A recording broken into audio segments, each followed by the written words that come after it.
Future trends, deep insights, industry leaders. This is the iGaming Next podcast with your host, Karolina Pelc. Hi, everyone, and thank you for tuning into episode 2 of my podcast. My name is Karolina Pelc. I run a gaming consultancy firm called Basic Strategy, and I have a pleasure to be one of the hosts for iGaming Next podcast.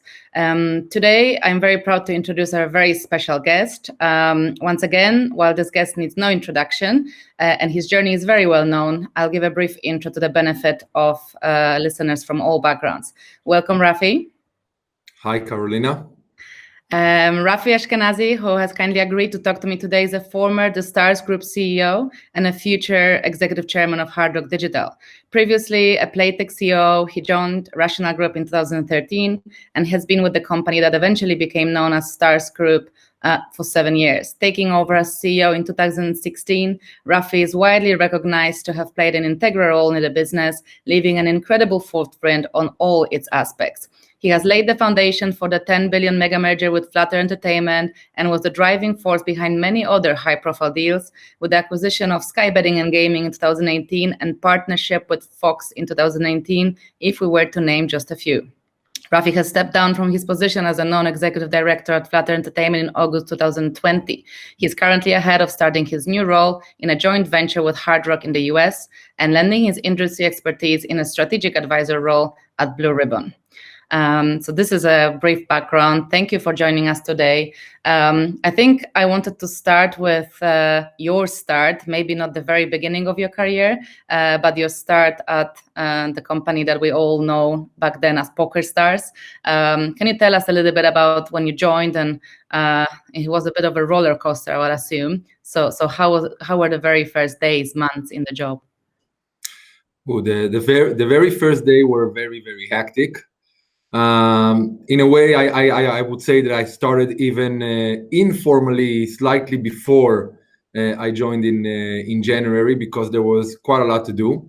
PokerStars acquired a few months before I joined Full Tilt as part of the DOJ settlement, or the settlement with the DOJ, and they launched Full Tilt in November 2012, and I joined really a couple of months after. And other than being or taking over the role of COO, which was essentially a new role that was created for me, I also had to run with Full Tilt and integrate the company into the wider Rational Group. And it was extremely hectic, but it was fun, of course. And it's something that I wanted to do for a long time. I mean, generally, I wanted to move towards the B2C for a while I was in Playtech. That was one of the triggers for me to actually move to PokerStars. I really wanted to have a 360 degrees of this industry, and doing B2B for so long with Playtech, and Playtech moving gradually more and more every year more towards the B2C, providing consultancy, providing all sorts of different services. Me acting as the shareholder representative in the William Hill joint venture for Playtech, etc. I really wanted to have my hands on B2C, and PokerStars was really like a sort of a perfect company for me to join. Well, it's important to say that, I mean, you don't join PokerStars out of nowhere. I mean, but then you were already quite accomplished executive within Playtech, 7 very successful years. I'm sure you were very in demand from many companies at that time. So what made you choose PokerStars? Because I think you chose it yourself, right? It was, I remember talking about it. Yeah, in a way, I was the one approaching PokerStars. Yes, I did have a few other companies that were reaching out to me, and quite attractive offers with a roadmap to become a CEO in those companies. However, the only company that I actually reached out to was the PokerStars business, and I reached out to Isai and Mark, basically telling them that I would love to join the company. They knew about me, they knew of me. They knew a little bit of my history within Playtech, and we went through a very active process of recruitment. I mean, we had God knows how many phone calls and how many meetings at the time, and they called so many references that I provided to them. Honestly, I'm not joking, Karolina. I think they reached out to more than 20 people overall to get a reference on myself. It was my people who were my peers, the board of directors at Playtech, people that were reporting into me, customers of Playtech, people that I provided as references, people that I didn't provide as references. They did a very, very intense background work before they allowed me to join. But I was very privileged and lucky that I was accepted by Isai and Mark at the time, and I joined the company, which I thought is the best company. I had a very clear view of what I wanted to do with the company. I had a very clear vision, and I knew that if I'm going to be joining the company, I'm hoping that I would be able to execute on my vision, which eventually I did. And did they test your poker skills before you were allowed to join? Absolutely. I had to improve my poker skills. I did. One of the questions that Isai asked me to do, by the way, funny, was to give him some comments about what I think about the PokerStars, downloadable client and the mobile one. So I did an analysis, which I sent to him. At the time when I joined, it was quite amazing. I mean, one of the things that I couldn't really figure out was how to. I did have. I think I had already an account with Full Tilt. I didn't have an account with PokerStars, so I had to open an account with PokerStars. And I was trying to make a deposit, and I remember opening the account through my iPad, and I could register, but there was no deposit methods. In order to deposit money to your mobile client, you had to download the downloadable client and make the deposit there, and only then the money would be available for you on mobile, which was, for me, something that I couldn't really understand. But it was only the early days for PokerStars to deal with mobile. But yeah, I went through quite a process before I joined them. So when you were discussing your very beginnings at Stars, you said you had the privilege to work directly with the founders. But having worked with founders before, I know that it can be also full of challenges and quite tough at times. How was working with the founders of one of the most successful companies in the world? I would look at it as something that again I was privileged to do. Just to remember, when I joined this industry, I joined to a company that had a very prominent founders. With Playtech, we had Teddy Sagi, we had Elad Cohen, and we had Ryan Kivisic, all three founders still in the company when I joined. Later on, Elad Cohen left, and I continued with two of the founders for many years. I mean, for all my time at Playtech. And to be honest, one of the things that I told Isai and Mark at the time in my pitch when I was selling myself to the company was the fact that I know how to operate quite well with founders, having 7 years of experience doing so at Playtech. So yeah. So that was in a way I considered it as an advantage. But it was great, a lot to learn in terms of where the focus is, how to look at the company, long term, things that you need to do with the customers, etc. But as founders are, and you are right in your assumption, they are very demanding, and working is very challenging. And you work really around the clock, and you try to do the best for the company, and you try to learn as much as you can.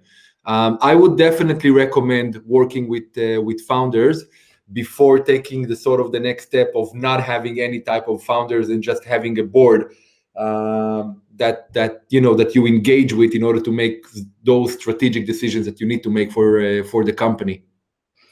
So I think that one of the challenges that I can think of, because I remember from my time, I looked up to PokerStars as a company for years, tried to interview with them. There was always the issue of not being a poker player because I was a casino product person. So I kept waiting for when they're going to launch a casino. And Mark and Isai were probably very focused on poker. So when you joined and having come from a B2B casino content provider, you must have had it at the back of your head that it is the type of product diversification that would be required eventually. And how did you go around bringing people on board with your vision and making them understand that this is the right step? Yeah, I mean, diversification was definitely one of the things that I had in mind that I'm planning to do within the company. Back then, when I joined, I needed to have the sign off from the founders before I can actually roll out casino. Fortunately for me, first of all, before talking about diversification, some of the poker experience, I did quite a lot in Playtech within poker. Okay. And Playtech did have a very large poker network with over, I think back then, over 30 different licensees. And you always needed to make sure that you are balancing the network because you always had those licensees that were more of the shark-oriented licensees, operators that are bringing the more professional type of poker players, and the licensees which were primarily the sportsbook licensees that brought more of the recreational. And you always needed to manage the sort of the balance between the sharks and the fish, right?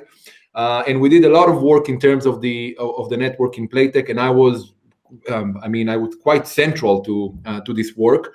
Also, a lot of work that we've done in Italy to balance the network there. So I came with a lot of experience, and I remember that one of the first thing I did when I joined PokerStars was really looking at the two networks, the PokerStars network and the Full Tilt network, and the sort of the balance of every individual network. So that was good because I felt that I have quite a lot to contribute, even though I'm not a poker professional like many of the people within the company, and including the founders.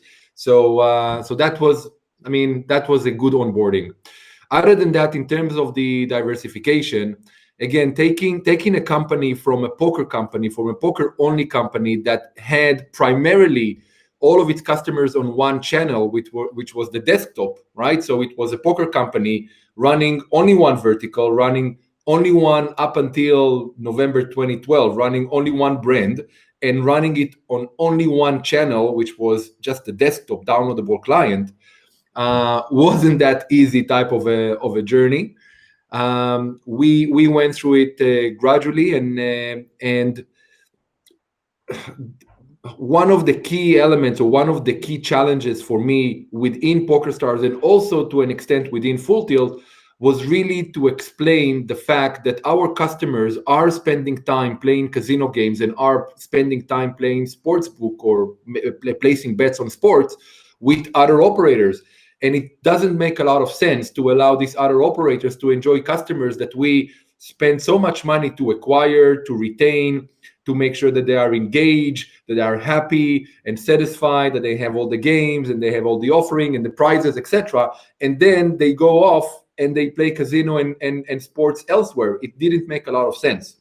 But there was, in a lot of the people's mind, there was the ethical issue, because up until that point, if you think about it, PokerStars was never, or Full Tilt, they were never the house. It was just facilitating the service. People coming in and enjoying poker. We set up the tournaments, we set up the prizes, we set up the tables, we do everything for them. They play, and we take a little fee from the pot, which is really, really small. And now starting to act as the house is not that, it's not that something that would be easy for people to digest. So we had to overcome quite a lot of the challenges, and we did it very gradually. We started off with Full Tilt and diversified into initially blackjack and roulette at Full Tilt. The interesting element with blackjack and roulette when we rolled it out was the fact that the majority of the revenues came from the multiplayer variants of blackjack and roulette, which was very interesting because they were poker players. They still liked playing with other people sitting next to them playing blackjack, even though they were all playing against the house and not playing against each other. So that was very interesting. I mean, it was like over 70% of revenues just came from this multiplayer. And then gradually we introduced more and more variants, and we built our own casino platform, which in my view is one of the best, most successful and best casino platforms in the world. I mean, what we've achieved within Stars in terms of the casino platform itself is quite phenomenal. I was looking today at Flutter numbers. It was published not too long ago, and I can see the PokerStars continued success with casino. There is no doubt that casino is still driving a lot of the business. So a lot of it would be associated to to the technology and the technology platform that we've developed at Stars. So funny enough, PokerStars Poker also became probably on a brand level, likely one of the top casino providers or casino operators in the world. In my view, and I may be wrong, but I think that PokerStars Casino is likely the largest casino by brand in the world. Which, who would believe that, right? Who would imagine a few years ago that PokerStars would be the largest casino operator per brand in the world, or one of the largest casino operators by brand in the world? Yeah, I think seeing it from the volume perspective, it was possible to predict, but the fears of cannibalization, the sentiment towards single product and the brand, people probably thought that would stand in the way, yet it didn't. And I think live casino is also quite big for PokerStars because of the nature of where the players are coming from. So I know they have a big studio and an amazing environment for your live casinos. So tell me now, we talked about the product diversification a little bit, but there was another level of diversification when it comes to brands with acquisitions and, all the deals. This probably was another challenge to a certain extent to make sure that people start to treat all the brands as their own and transfer the knowledge. And there is, rather than territoriality, there is collaboration for sort of common success. Yeah, I mean, when we decided to continue diversification and to continue diversification through inorganic growth, and that took some time for us to make this decision, there was definitely time for us to consider how the company would be structured and how we can utilize the different brands that we have in the different geographies to operate in the best way possible. So we became from a single brand, single channel, one vertical, to a multi-brand, multi-channel, and multi-vertical company operating really worldwide with 4 different distinct P&Ls. The way that we decided to build the company, and it's part of the organizational design, was to essentially create 4 different distinct P&Ls. Business units. We had one in Australia, one in the UK, one which we referred as the international, and one in the US. And one of the things, or one of the key drivers to essentially move forward with this type of organizational structure, was to really allow the companies to be as successful as possible within the regions that they operate in. I'm a great believer in localization. If you really want to serve your customers well, you need to make sure that you understand the market and you understand the market dynamics and the market trends, and the payment methods that you have within the market, the nuances around the product and the app, and the content that you are providing, the CRM, everything. You need to be really localized. In order to be localized, it's very difficult, by the way, to be localized. Even within PokerStars, we moved from central services to regional services to central services again to regional services again.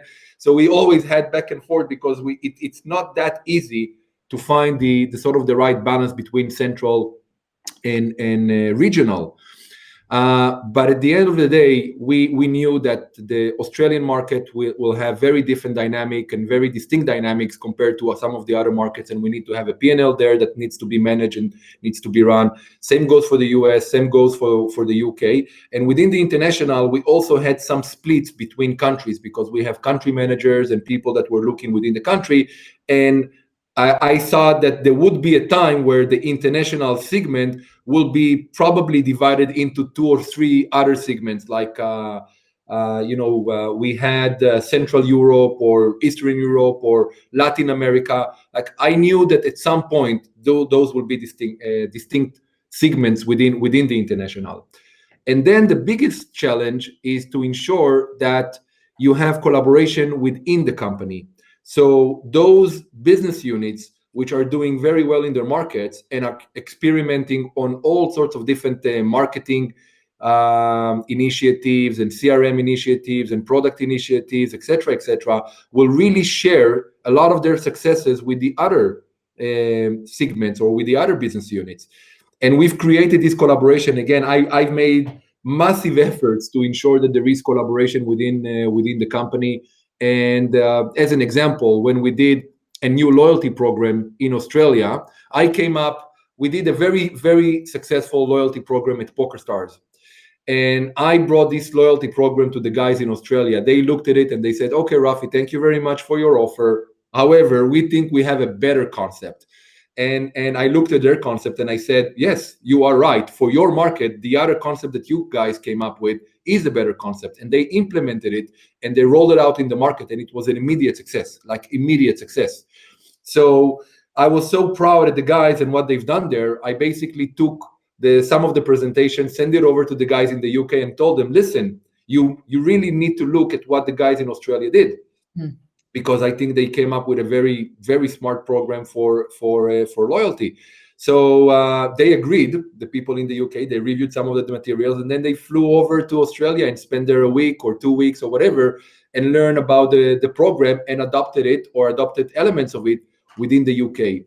It's very important to have such elements happening within the company because you really want to leverage the skills, expertise, knowledge that you have within the group across all the various business units. And it's not an easy task. This is just, knowledge sharing, which is easy.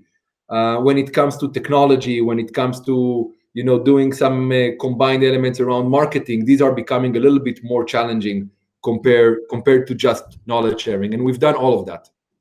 And I think it's very visible from the external point of view that there's something in the organizational design of this structure that works, because quite often you experience in other companies that I've had experience with this high turnover of staff. People don't buy into the new vision, they walk away. But I've observed that both at sort of stars groups, but also the new brands, people have been there for years and they seem to be enjoying how it's working. So really hats off for being able to pull it off on that scale. Now, the question I wanted to ask you, because for the rest of the company, it's sort of a mandate almost. So you have to get used to the new ways of the business running and so on. But at the end of the day, there's also the emotional and sentimental side of being attached to the brand as a leader, because you did come with a vision for PokerStars. You progressed really fast through the ranks. And as we said, it was a roller coaster. Were you able to let go of the sentiment of the PokerStars baby easily and see the company as a whole, or was it not? Absolutely. No, I was able to do so. I have to say, I to a large extent, maybe I'm gonna use like more of the extreme term here when I'm about to make the next statement, but I fell in love in each and every one of the units we had. I really like the guys in Australia. They've done a brilliant job there. There were few individuals that I would do projects in the future with them, no matter what they do. They are so talented and they are so committed and gifted. It's amazing. Same goes to the guys in the UK. I mean, there is a bunch of people within the SBG business, which is, I mean, the top of the industry. We're looking at people that managed to build the most successful business in the UK. I mean, just by looking at the numbers, I mentioned that Flutter numbers came out today, and looking at the SBG business and what they managed to achieve in 2020, which is a COVID year where we had a few months of not having any sports event, and then looking at their results and looking at their profit and revenues. I mean, hands down, I mean, amazing.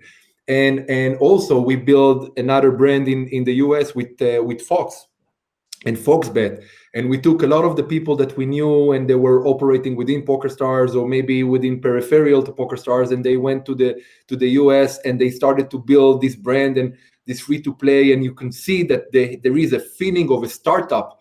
And you always want to be sort of a part of a startup because you have all this excitement and passion and working hard and 24/7 and weekends and whatever, because it's all to build something that will be potentially in the future massive and great and successful, and you want to be part of it. You want to put your name there. And always my guys at PokerStars, I mean, this is home. This is where you came from. But I really genuinely had a lot of appreciation and a lot of care to every single business unit within the group, and I enjoyed each and every one of them tremendously. They are absolutely amazing people. I think many of them will very much enjoy listening to you talking like this about the business, because it's always very reassuring to hear it from the top. Now, what I wanted to ask you, we talked a little bit about certain traits of your leadership, because you mentioned the VIP program that you put together. I mean, you don't often hear about a CEO coming up with the VIP program, so it shows you when it's needed, or when you have passion for it, you can roll up your sleeves.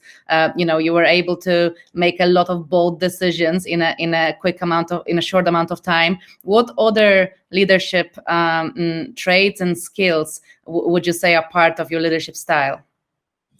So I would say I would start by saying the following. A year into Playtech, I had my review with the CEO back then, Avigur Zamora. Not many in the industry actually know this name, because he served as a CEO for 1 year and he had to step down on personal reasons, family reasons.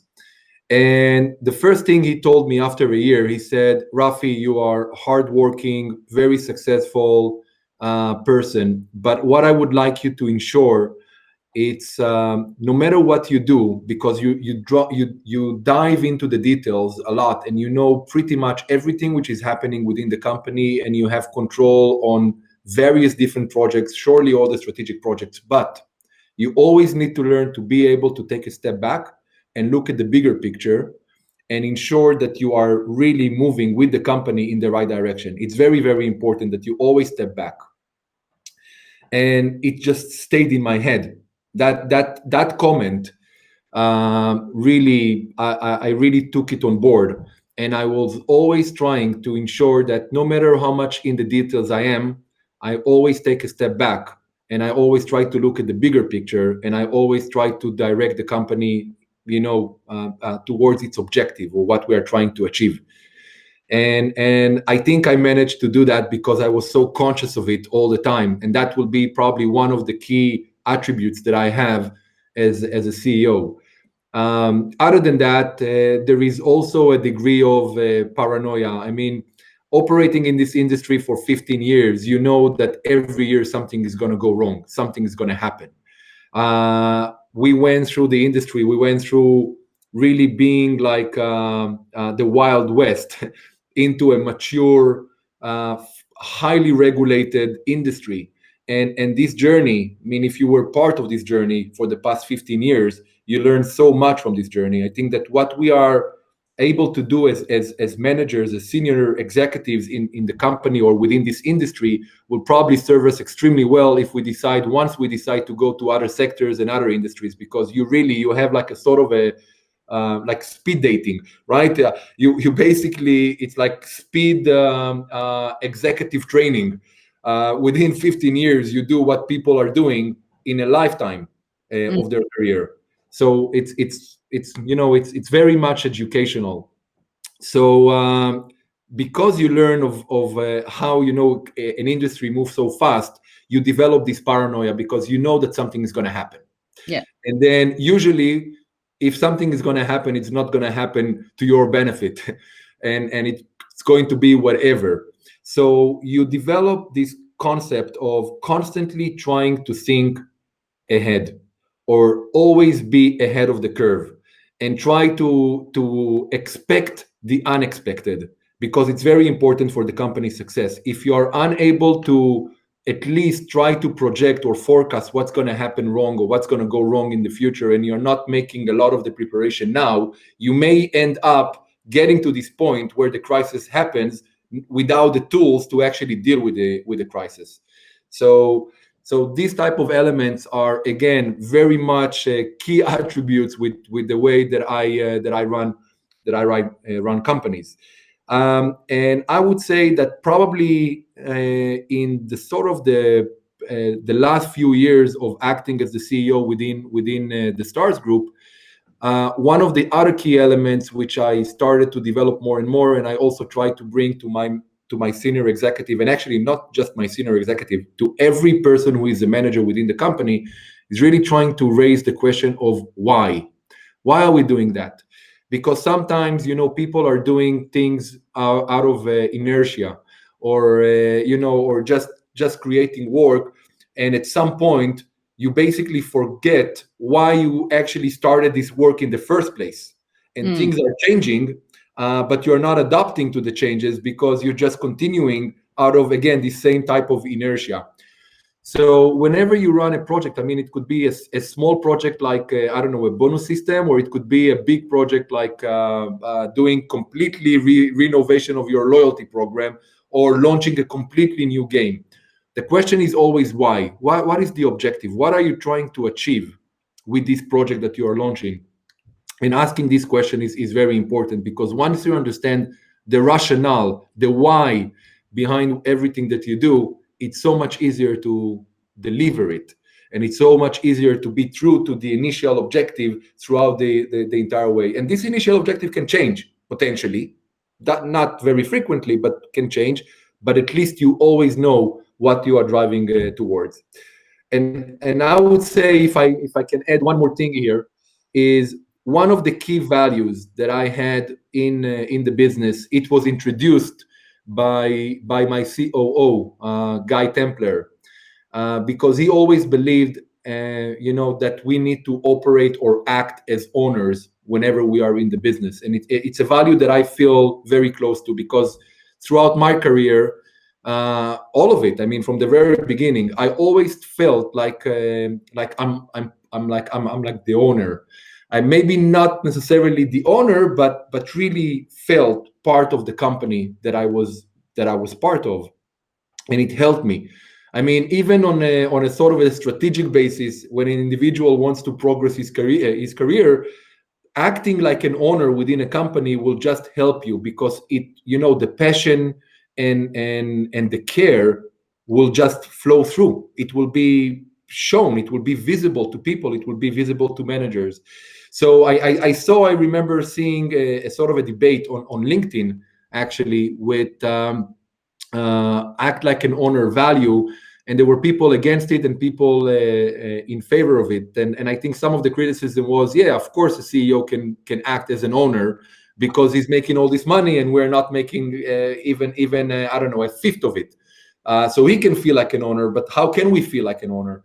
And my view is that it's wrong. I mean, everyone can feel like an owner, and everyone should be able, and if they maybe not feeling okay that, or I don't know, maybe they don't feel comfortable with acting like an owner, instead they can say care. I mean, just act with care, genuine care about the company, and this will flow through, and this will be, again, very much visible, and this will help you to progress your career and be successful as well. So it's a value that I would definitely promote a lot, and it will be part of my management style. So forgive me if I'm trying to expose the sentimental part of Rafi, the legend, a bit too much, but you're talking about ownership and feeling, the care for the business. How does it feel when you do, get yourself in this position where you need to let go, where you need to move on, because you have stepped down from your position at Flutter in August 2020.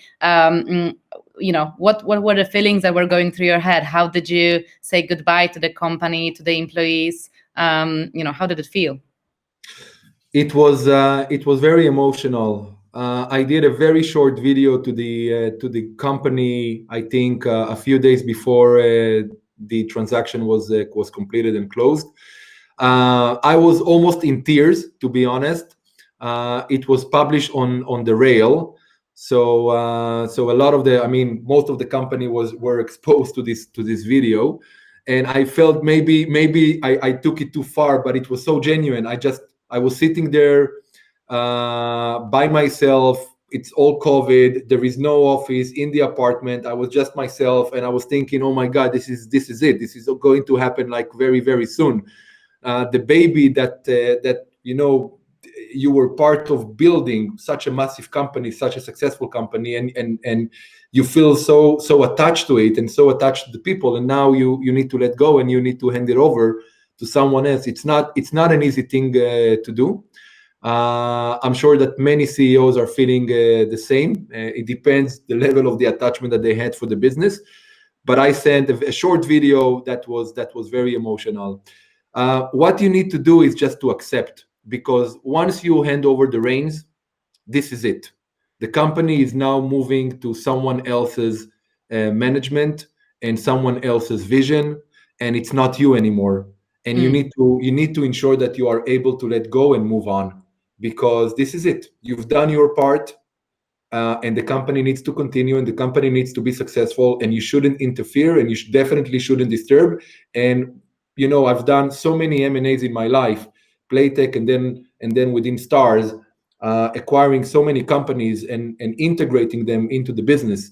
I knew what I'm expected to do, because it was exactly what I was expecting from the companies that we've acquired to do as well. So I was there essentially trying to help as much as I could the whole transition, and advise and give my views, and anything that the company wanted from me. I was very, very happy to contribute, just to make sure that it's a successful transition, and people are still happy, and everything is going as planned.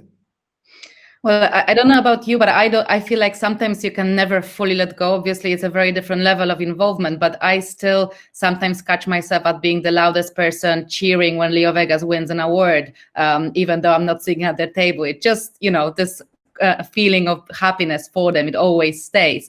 Do you think, you talked about being able to ask yourself a question, why, and I'm going to follow up on that on your new venture. You haven't given yourself much of a rest after a very, demanding time at the Stars, and you're going into a new role with Hard Rock Digital. I assume there is big vision for it as well. There is big potential for sure. I've worked with the brand myself, so I know their strengths. But can you tell us a little bit more about why you decided to go for it, and also, do you feel you can get attached to this brand in a similar way as you did with Stars? Absolutely. I'm gonna join formally in May, so in a very short period of time.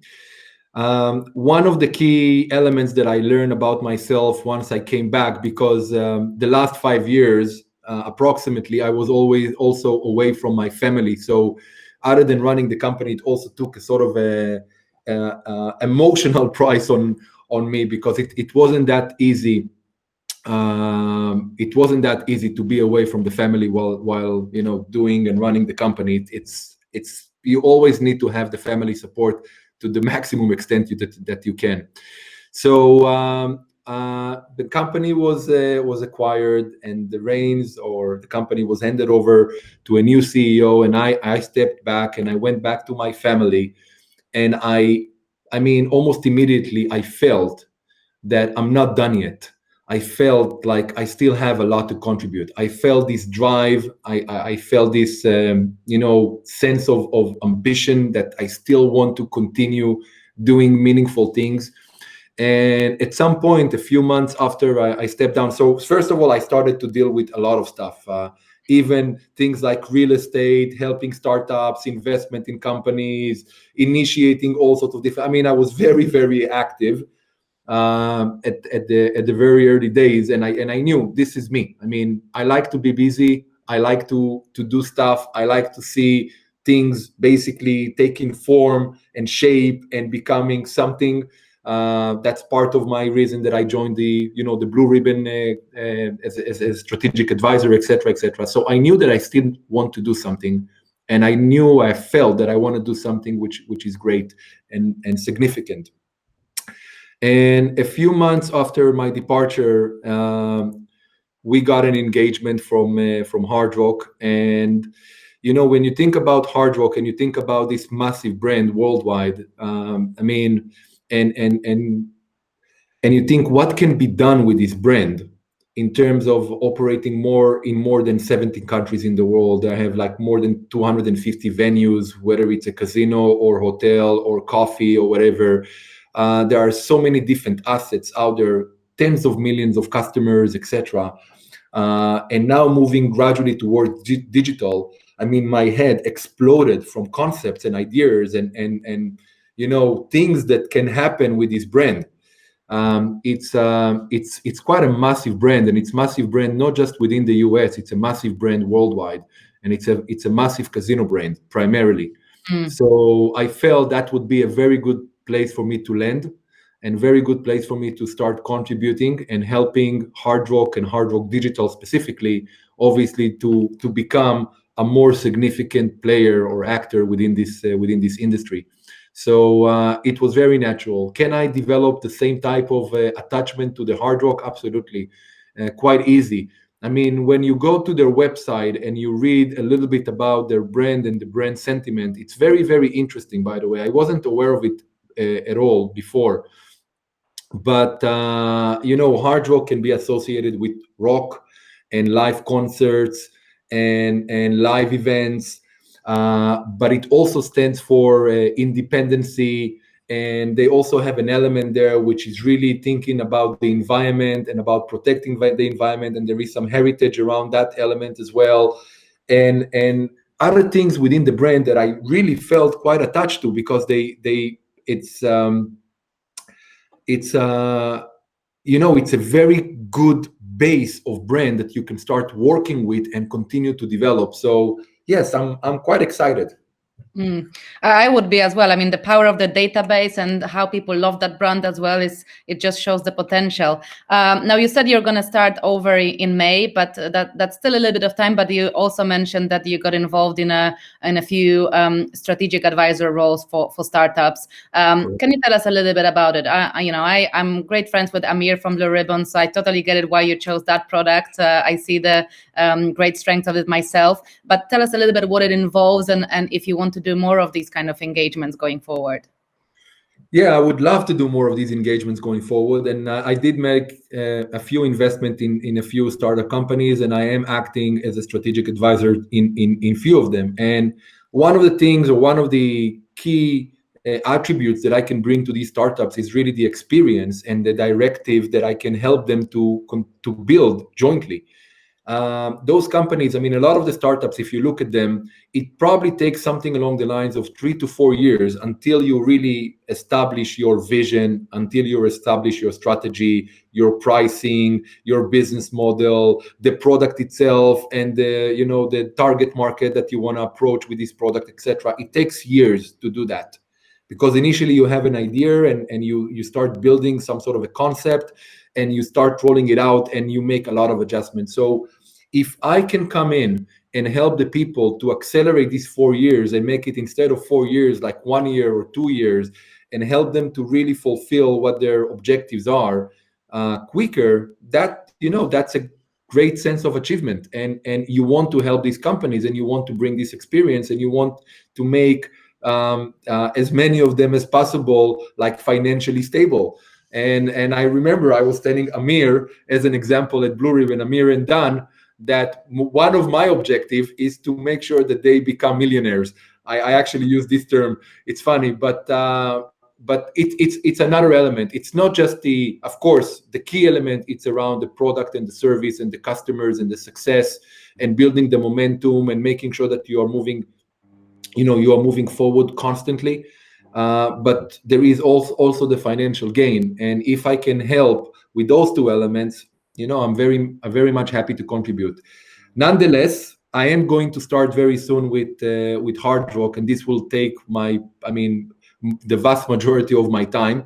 I usually do have more than 100% of a normal person, so I simply put more hours in the day. But it will be something that I will be dealing with in the future. And I enjoy working with startups, and I enjoy working with those young individuals who have a concept and they want to be successful. And if I can help them to become that, I'm happy. So can we expect a Rafi Ashkenazi Shark Tank at some point? Maybe at some point, yeah. Not in the next at least 5 years, I would say, but maybe later. Fair enough. You talked about, the also the other side of being a successful and a CEO in a really big organization, the sacrifice, of the time that you need to put in. And you also talked about supporting startups. We talked about it a little bit before, so I know you also feel strongly about women in leadership. And we've recently seen Entain appoint a female CEO, and I think that brings the number of CEOs in FTSE 100 to 6. What's your view on women in our industry in senior leadership roles? Oh, I would be a great supporter of having more and more women, and generally anything about diversity would be something that I would support, actively support. I just want to make a few comments here. First of all, when you think about diversity, you need to think about several elements. I know that many of us think about men versus women, which I'm going to touch on in a minute. But what I would like also to emphasize is specifically when it comes to PokerStars as an example, and the PokerStars business, and you look at the number of different nationalities that we had within the business, it's quite mind-blowing. We had all nationalities, and we had all nationalities across all different layers within the company, all different levels. If I'm looking at my executive team, my extended executive team, we had people from Italy, people from Spain, people from France, people from the UK, of course, people from Sweden, people from Israel, from all over the world. I think that we had, I don't know, tens of different nationalities within the company. So first of all, this is great to see how different cultures can actually work together and fulfill the same objectives that the company has, even though they are coming from completely different type of backgrounds. So that's first of all a very important key element for me. Secondly, when it comes to men versus women, so just to give a little bit of balance here, the largest brand in gaming in the world is Bet365.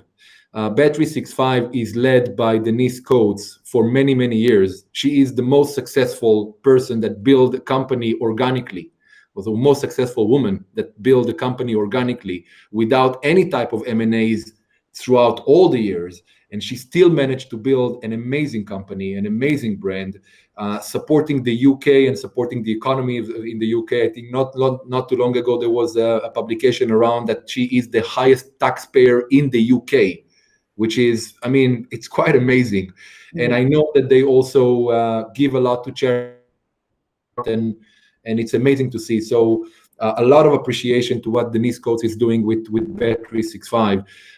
Also need to remember that there is another CEO that is probably the longest serving CEO in our industry, Perry Smith with Pinnacle. I mean, this is also massive achievement. Who doesn't know who Pinnacle is, right? And she's done a great job with her company for all these years. I mean, otherwise she wouldn't be the CEO for all these years. So something she's doing very, very right. There are other CEOs in the industry like Shelly Suter at Casumo. I mean, this is something that you would probably know even more than I do. And it's great to see women in the industry, and it's great to see women leading companies in the industry. And we definitely, as an industry, we need to do more. I'll give you a couple of very quick examples that things that we've done within Stars, just to maybe to reflect what companies can do relatively very easily without doing a lot of fuss and a lot of noise. They can just implement it tomorrow morning, and it can be basically part of how they run their business the next day. I mean, it's so easy to do. So the two examples were the following. I mean, when we started recruitment, we realized when you're getting all the CVs for a role, basically you look at the CVs and you interview the people. And even when I'm recruiting, or we're recruiting for executive roles, or like a CFO back then when I was recruiting a CFO, or all sorts of different roles within the company, I mean, what you usually do, you're being reactive. You're getting the CVs, you review, you set up some interviews, and you go through a process. But it's so easy to basically, whenever you're working with your HR team, or if you're working with an external recruiter, just to tell them, okay, I have this role. What I would like to ensure that for every role that I have, at least 50% of the CVs are women. That's it. It doesn't mean that I have to choose a woman for the role, but at least I have the same number of CVs that I'm reviewing between men and women. And that's so easy to implement within a company. It's something that could be quite straightforward. The other element, which I learned from Bex, who was my chief people officer in the company, basically she did an analysis on one of the years around the promotion versus the rating. So as you know, every year you have the NG review, you have ratings, and you have all the assessments and bonuses and promotions, etc., etc. And she basically showed me a table that demonstrates that even though women within stars got higher rating overall on an average compared to men, the people that were promoted way more than women were men. So how can you reconcile the fact that the ratings were higher for women, but nonetheless the people that were promoted were men? And that was, when we looked at it, we immediately started to build the balance or rebalance the promotions within the company, and it worked out like immediately. These are easy, quite straightforward type of initiatives and decisions that you can have within the business, and you can implement, and they can make a change within 24 hours, which is great. I think it's one of my favorite parts of this podcast, because it's music to my ears hearing you say that. Denise keeps very low profile, so I never had a chance to meet her. But Shelly and Paris, they are such great mentors. They're so approachable for someone, earlier in their career journey. It's just so easy to reach out for them for advice. And I highly appreciate it that they're open like that for other women. Right. So to wrap up, I want to give you the last two questions, and you can choose if you want to just answer one. But these are the questions that came from the audience that was specifically requested. So one is around naming one of your high and low moments at Stars. And the other one is around, your comments around the most interesting deals of the past 2 years outside of the Flutter related deals. Okay, so I think I can manage answering both questions very quickly. Let's start with the first question, the highs and lows. So I'll start actually with the low. One of the low moments that I had within Stars was when I took over the CEO role at Rational Group, PokerStars in the Full Tilt business back in October 2015. I was basically not part of the PokerStars business in 2015, or the majority of 2015. I took a different role within the Amaya, within the group. And I was dealing in building a new revenue stream for the company, for Amaya. But then I was called to go back to the PokerStars because it wasn't really doing very well, and there were quite a lot of concerns. And I came back, and the situation in the company was quite dire. There were some operational decisions that were quite wrong.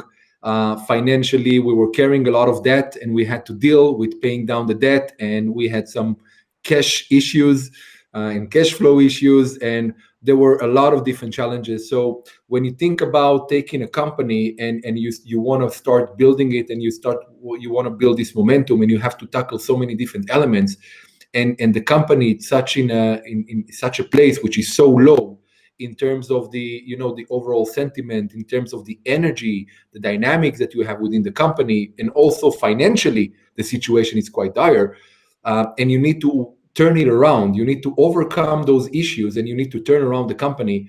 That was a very, very difficult period for me. I do remember that it was literally around the clock, and one of the key sort of the tactics that I used back then was to try to build as many small wins, what the people like to call quick wins, because I just needed to build the type of energy in the company and encouragement within the company that people would feel, or people would believe again, because the trends were really against us. And I have to say, the turnaround took a few months, but it was very dramatic, and it was very, very strong. And the momentum that we managed to build in 2015, towards the end of 2015, and then the beginning of 2016, and throughout 16, was so strong that it basically completely turn around the company and moving from basically fighting for our survival into being such a massive company that is ready to start consolidating other companies into the Stars Group. So that was the sort of the but that point in time, it was one of the low moments. The high moments, there were so many different high moments within the company. I mean, I don't know even where to start, but I would say that 2018 was a phenomenal year for the company. We've made all the acquisitions. We managed to raise funds from the market. We've managed to integrate and complete all the deals, and we built like very strong momentum with Fox. I mean, 2018 was a phenomenal year for the Stars Group. So that was probably the high. It was like the whole year was high, but it's quite stressful because you still want to make sure that you close all the deals. But it was really ended up in a. I know I'd be very shallow to say that for me, probably one of the highest moments would be working with Rafael, and I was kind of hoping you're going to mention him. But it's in the amount of brand ambassadors that you guys been exposed to as well, the most amazing people. So that was really interesting as well. The one that I was very excited to meet was actually the Ronaldo, the Brazilian Ronaldo. For me, he was a legend. I remember watching the World Cup and him scoring 2 goals, and then I met him, and I mean, for me, he was a legend. Rafa Nadal is absolutely a legend himself. By the way, he was by far the favorite person that we had on board by Isai Scheinberg. Isai Scheinberg adored him, absolutely adored him. He was one of his favorites and probably one of his heroes. But we had a lot. We had Cristiano Ronaldo, we had Neymar, we had Kevin Hart, Usain Bolt. I mean, the list goes on and on. A lot of very, very good people. In terms of M&As, I would say that the industry is moving in the right direction. I like a lot of the M&As that I'm seeing. First of all, if I'm looking at William Hill as an example, they acquired Mr. Green, which I thought was a very good move for them. And I also believe that the acquisition of William Hill by Caesars is a very good move. I think that MGM acquiring Entain would be a good move, even though it wasn't successful, at least so far. I don't know if there would be another attempt. And I don't know what's going to happen with Entain and Tab in Australia, which is a sort of an awkward type of acquisition or potential acquisition if it ever happens. But I mean, it's hard for me to understand the rationale that Tabcorp has for this deal. I absolutely understand the rationale that Entain has for the deal. I like what Penn did with Barstool. I think Barstool is a great asset. The founder and the CEO of this company are brilliant people. I met both of them, and I really liked both of them. They really have very good type of interaction between them. So overall, I think the industry will continue to consolidate, and it's probably the right thing. And most of the mergers are done well. I think the industry has matured enough to be able to consolidate companies in with the right methodology in the right way. So far it's going quite well. It is great. I think some of my friends are going to be very grateful to have the views of the deal maker on the deals, because you don't have that reputation.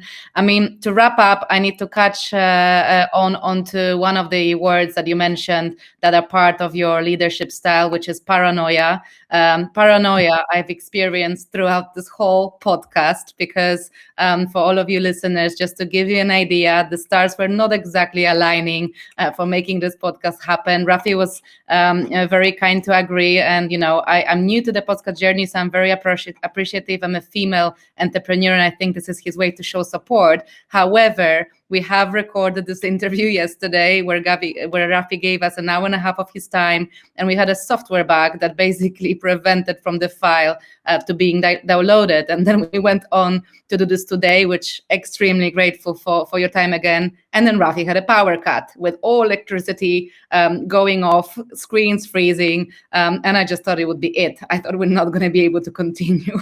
So this is one for the party to tell stories. And again, super grateful grateful that you found time again, because I think it's extremely interesting to hear your views, your journey. You have amazing energy, so it's just so easy to talk to you. And we're all going to be glued to see your journey with Hard Rock and where you take that brand. Thank you very much, and it was my pleasure. Thank you very much, and have a lovely rest of your period to give some family time. Thanks, Rafi. Thank you.